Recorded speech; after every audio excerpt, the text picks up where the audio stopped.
다 함께 사도신경으로 우리의 신앙을 고백하겠습니다. 나는 전능하신 아버지 하나님 천지의 창조주를 믿습니다. 나는 그의 유일하신 아들 우리 주 예수 그리스도를 믿습니다. 그는 성령으로 잉태되어 동정녀 마리아에게서 나시고 본디오 빌라도에게 고난을 받아 십자가에 못 박혀 죽으시고 장사된 지 사흘 만에 죽은 자 가운데서 다시 살아나셨으며 하늘에 오르시어 전능하신 아버지 하나님 우편에 앉아 계시다가 거기로부터 살아있는 자와 죽은 자를 심판하러 오십니다.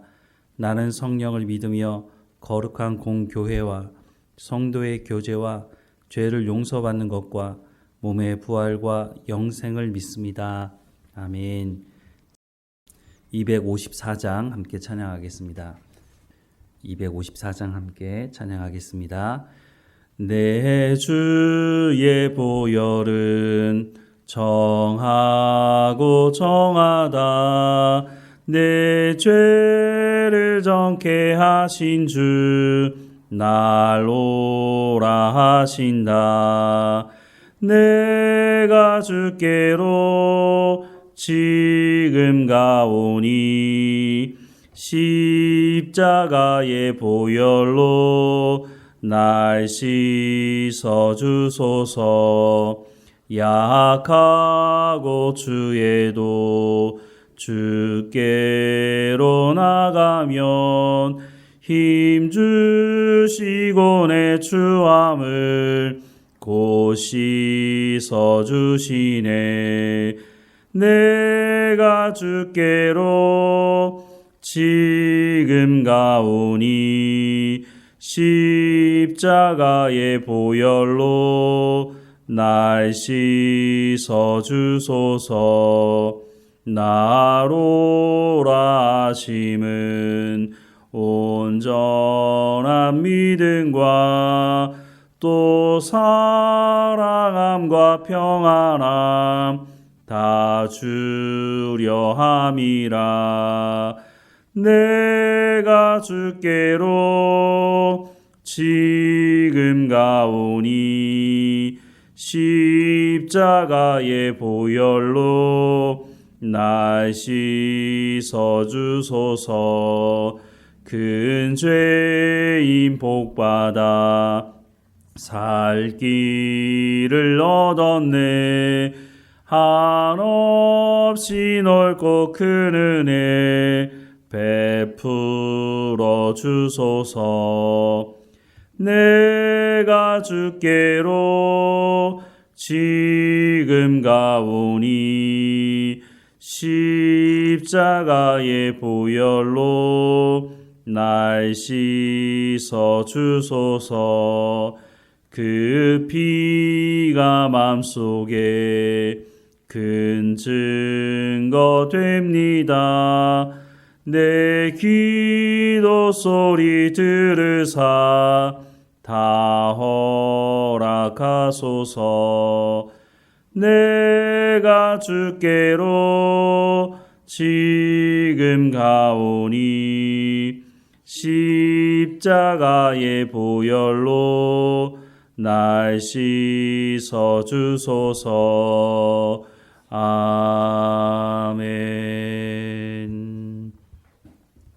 오늘 하나님께서 우리에게 주시는 말씀은 누가복음 21장 37절과 38절 말씀입니다. 누가복음 21장 37절과 38절 말씀 우리 함께 읽겠습니다. 예수께서 낮에는 성전에서 가르치시고 밤에는 나가 감람원이라 하는 산에서 쉬시니 모든 백성이 그 말씀을 들으려고 이른 아침에 성전에 나아가더라. 아멘. 만약 지구의 종말이 내일이라면, 나의 죽음이 내일이라면 여러분 무엇을 하시겠습니까? 한 철학자가 내일 지구의 종말이 온다면 나는 사과나무를 심겠다라고 말을 했다고 합니다. 어떤 사람들은 지금까지 내가 해보려고 했던 것, 못한 것이 있으면 내가 그것을 오늘 해야지라고 마음을 먹기도 한다고 말을 합니다. 사람들은 종말에 대한 관심이 참 많습니다. 개인적인 종말이든 세상의 종말이든 간에 그 종말을 우리가 안다면 정말 내가 하지 못했던 것을 다 할 수 있을까요? 아마 쉽지 않을 겁니다. 사람들이 살아온 그 생활의 방식이 있기 때문에 하루아침에 그 모든 것을 바꾼다는 것은 쉽지 않을 것입니다. 또한 우리가 내일 종말을 맞이하게 된다면 아마 불안에 떠는 그런 삶을 하루를 살지 않을까 싶습니다. 과연 죽음 이후는 어떻게 될까? 내가 죽을 때는 어떤 고통이 있을까? 여러 가지 생각을 하면서 아마 불안에 떠는 시간을 보내지 않을까 하는 생각도 해보게 됩니다. 그런데 예수님은 자신의 죽음을 앞두고 있는 모습을 분명하게 보여주고 있습니다. 예수님께서 예루살렘에 들어오신 이유가 바로 십자가에 못 박혀 죽으시기 위해서 들어오셨다고 하는 것입니다. 그런데 사람들은 예수님이 왜 예루살렘에 들어오셨는지 정확한 이유를 알지 못했죠. 이 사람들이 알고 있는 것은 예수님이 예루살렘에 들어오셨다고 하는 것은 예수님께서 이제 드디어 왕이 되시겠구나라는 생각을 가지고 있었다는 것입니다. 그래서 예수님께서 예루살렘에 들어오실 때 예수님을 열렬히 환영했죠. 이런 모습을 보는 예수님의 마음이 혹이나 동하지 않았을까 하는 생각을 하는 사람도 있을 것입니다. 왜냐하면 우리 주변에서도 보면 특별히 선거 때 국회의원이나 심지어는 대통령 선거 때 그 선거에 나오는 사람들은 대부분이 옆에서 당신이 나가면 국회의원이 될 수 있다고, 당신이 나가면 대통령이 될 수 있다고 그런 말을 수없이 많이 듣고 처음에는 나 같은 사람이 어떻게 이런 자리에 갈 수 있겠어? 라고 생각하지만 주변에 있는 모든 사람들이 당신이 나가면 당선이 될 수 있다고 그런 얘기를 듣게 되면 나중에는 자기 생각은 어디로 가버리고 내가 정말로 그렇지, 내가 이 정도는 될 수 있는 사람들이니까 사람들이 이렇게 이겨주는 거 아니야? 라고 생각하면서 잘못된 길을 가는 사람들이 적지 않다는 것입니다. 예수님이 예루살렘에 들어올 때 모든 사람들이 예수님이 왕이 될 것을 기대하며 환영하지 않았습니까? 그러면 사람의 마음이라고 하는 것이 혹할 수 있다는 것입니다. 그런데 예수님은 그러지 않았다고 말하고 있습니다. 심지어는 예수님 주변에 있는 가장 가까이 있는 제자들조차도 예수님이 죽으시고 부활하시겠다고 하는 여러 말씀을 하셨음에도 불구하고 그 누구도 예수님의 말씀을 귀 기울여 듣지 않고 끝까지 예수님은 왕이 되실 거다라고 생각을 했다고 하는 것입니다. 이런 죽음을 앞두고 있는 예수님께서 오늘 본문을 통해서 우리가 어떻게 살아가야 하는지를 말씀해 주고 있는데요. 오늘 본문 말씀을 다시 보면 예수께서 낮에는 성전에서 가르치시고 밤에는 나가 감람원이라 하는 산에서 쉬시니 모든 백성이 그 말씀을 들으려고 이른 아침에 성전에 나아가더라 라고 말씀하고 있습니다. 예수님은 자신의 죽음이 코앞에 있다는 것을 분명히 알고 계셨습니다. 그런데 그 예수님께서 죽음을 두려워하고 떤다든가 이전에 해보지 못했던 것을 해보려고 하시는 것이 아니라 성전에 가셔서 하나님의 말씀을 가르치셨다라고 말씀하고 있습니다. 마태복음 4장 23절 말씀에 보면 예수께서 온 갈릴리에 두루 다니사 그들의 회당에서 가르치시며 천국 복음을 전파하시며 백성 중에 모든 병과 모든 약한 것을 고치시니 라고 말씀하고 있습니다. 예수님이 이 땅에 오신 목적이 뭐라고 말씀하고 있다고요? 하나님의 말씀을 가르치기 위해 오셨다고 말씀을 하고 있습니다.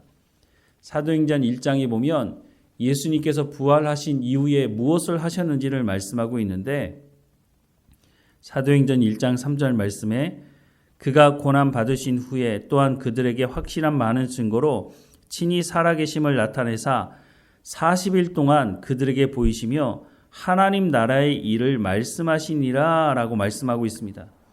예수님이 부활하시고 40일 동안 이 땅에 제자들과 함께 계셨는데 그 40일 동안 무엇을 하셨느냐? 하나님 나라의 일을 말씀하셨다.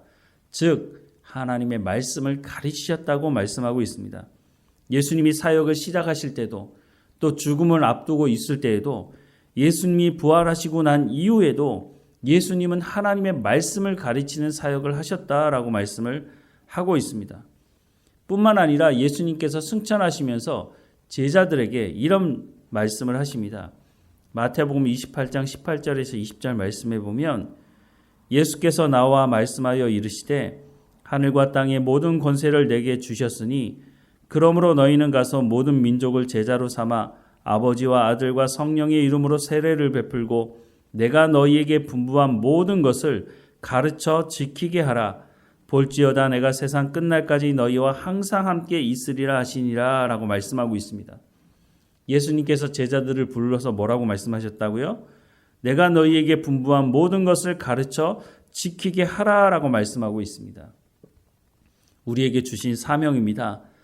예수님께서 사역을 시작하시고 또 죽음을 앞두고 부활 이후에도 하셨던 하나님의 말씀을 가르치는 이 사역 가운데로 우리를 부르고 계신다고 하시는 것입니다.